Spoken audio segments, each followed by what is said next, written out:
Bienvenue dans ce troisième tuto wiki de la Cinémathèque québécoise, animé par Charlotte Bonmati-Mullins, wikimédienne en résidence. Dans ce troisième tuto wiki, il s'agira d'abord d'expliciter ce qu'on entend par source fiable, à la fois sur Wikipédia francophone et en particulier à ce qui a trait au cinéma québécois. Puis dans un deuxième temps, nous passerons un article au crible des critères d'admissibilité spécifiques et généraux. Car il faut savoir que pour créer un article sur un sujet donné, il faut d'abord vérifier s'il est admissible. Si le tuto numéro 1 insistait déjà sur le fait d'utiliser des sources fiables, quelques précisions s'imposent. Utilisez toujours des ouvrages publiés ou des sites web reconnus, avec des auteurs eux-mêmes connus qui citent leurs sources. De manière générale, ça peut être des articles publiés par des maisons d'édition respectées, des monographies universitaires, ça peut être des articles de revues ou de magazines spécialisés, ou encore, mieux même, des ouvrages de référence comme des encyclopédies verticales ou des dictionnaires dits encyclopédiques. Dans le domaine du cinéma québécois maintenant, où trouver des sources de qualité? Eh bien, notre page GLAM en répertorie plusieurs dans la section outils pratiques. Ça va du dictionnaire du cinéma québécois aux revues dites papier comme 24 images, Séquences Cinébule ou encore les revues spécialisées en ligne comme Panorama Cinéma ou Nouvelle Vue. Petit truc au passage. Bien souvent, passer par le site web des collections permet de se faire une tête sur un sujet donné, en ayant en fait une idée du nombre de sources sur ce même sujet. Vous aurez aussi accès à des dossiers clés sur des films ou des artisans, ou encore à d'anciens périodiques comme Copie Zéro.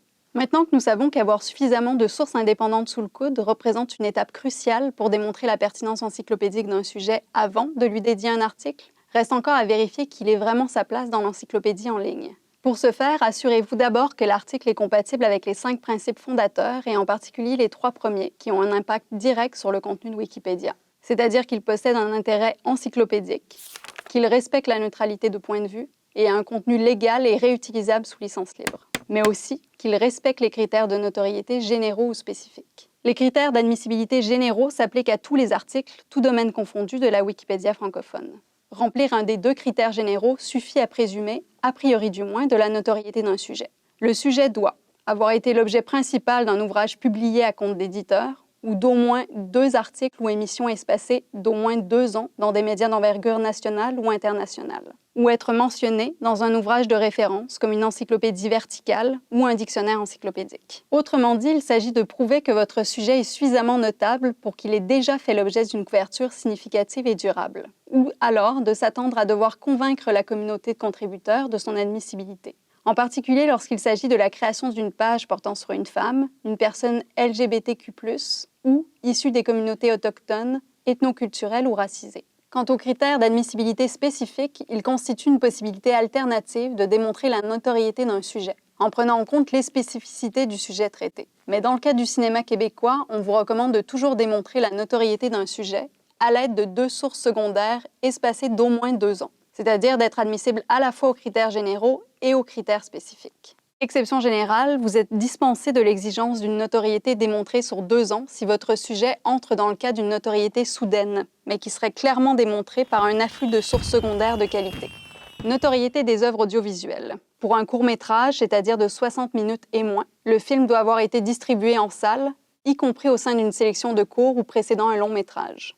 Ou encore avoir été réalisé par un réalisateur déjà admissible ou faisant intervenir un acteur lui aussi déjà admissible dans un rôle principal.